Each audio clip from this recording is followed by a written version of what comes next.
Hello everyone, my name is Alex M. I'm an engineer here at Immunity, and today we're going to be taking a look at some of the new modules and capabilities in Canvas 6.76. So to begin, I have a fresh copy of Canvas started and installed. And if I wanted to browse the new modules for this particular release, all I have to do is select the new modules dropdown. I can see I have three: .NET Nuke Form Bypass, Firefox Array Reduce Write, and the MS-12005 vulnerability. The first one we're going to take a look at is Firefox Array Reduce Write. As that's a client side, we're going to start our old faithful friend, Client D. We'll leave the server options as they are. Port 8080 is fine for our purposes. We will specify the module we're interested in running and deselect Automatically Detect Exploits. The reason for this is that we're specifying the exact exploit we'd like Canvas to try, and we don't need Canvas to suggest or try to find modules for us to run. So we'll just deselect that, click on OK, and now I'll bring up my vulnerable version of Firefox 3.6.16. I'll go ahead and start a new session. Pop back over to Canvas just to make sure that Canvas is running and ready to go. It tells me it is. So now I can go back to Firefox, give it my Canvas IP address and port or client D port number, select OK. And if I go back over here to Canvas, wait for my exploit to complete.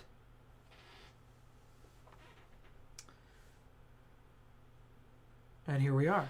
So as you can see, we've got shell startup and an active shell. Excellent, wonderful, good. So the next two modules I'd like to discuss are MS-12005 and the .NET Nuke Form Bypass. MS-12005 is actually very interesting. The vulnerability that a lot of people paid attention to for this Microsoft release was the click once bugs related to that functionality within Office. However, there were additional bugs that were silently patched, and that's what our exploit uses. We find them to be much more reliable than the click once bugs. So as a result, exploiting this tends to be a little odd. So what I'd like to do first is walk you through the process for that. Unfortunately, I don't have a copy of Office that's vulnerable to this bug available, but I can walk you through all the steps you're going to need to take. So the first thing I'm going to do is I want to create a callback Trojan. Now, this can just be any executable. For simplicity's sake, we're going to use a callback Trojan. It could be DNS callback, could be HTTP callback, could be an executable of your own choosing. It doesn't really matter. So I'll go ahead and do build callback. I'll put in my particular host. I'll leave the port as it is, and I'll call this pe.exe. Select Windows as my operating system. Click OK.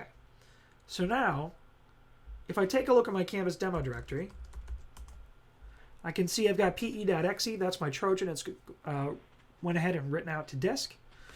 So now what I can do is I open MS-12005. So we can see here, we've got a demo pptx for your use. And we also have the option to specify your own executable. So we're going to put the complete path here.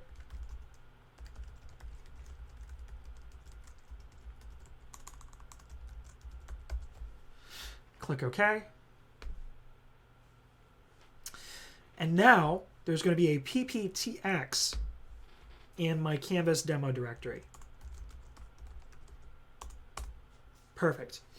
So our next step would be to take patched.pptx, open it in Microsoft Microsoft PowerPoint 2010, save it as a a PowerPoint 97 to 2003 PPS show, and then that resulting PPS will be our exploit, and we can email that, serve it on the web, whatever it is we so desire. So there's a little bit of work involved on your end just in order to get that working. The nice part is that it's not a memory corruption vulnerability. So this is going to have a very, very, very high rate of success, especially if you get into customizing executables and testing that against antivirus and such. So the next vulnerability I'd like to talk about is the .NET Nuke form bypass.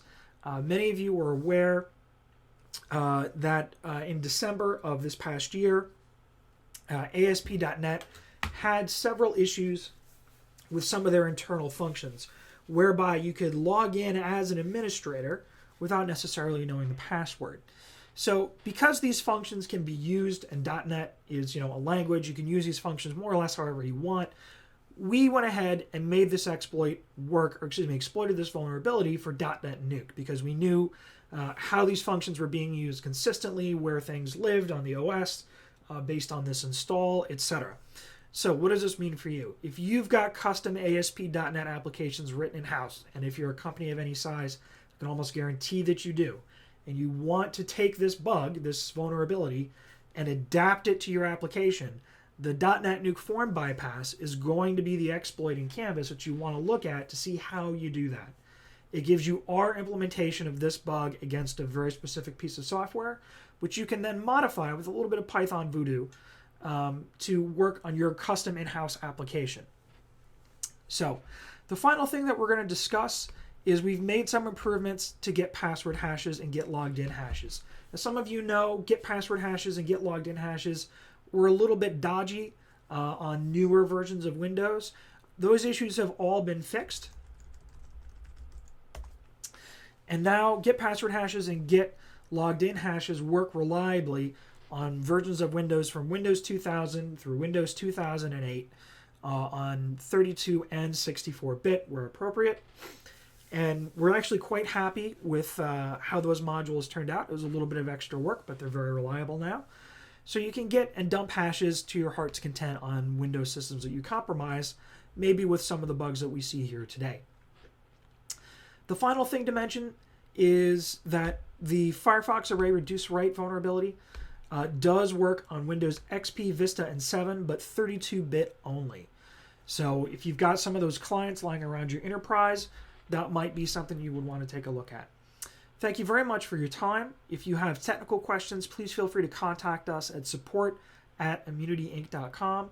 For sales inquiries, please contact us at admin@immunityinc.com.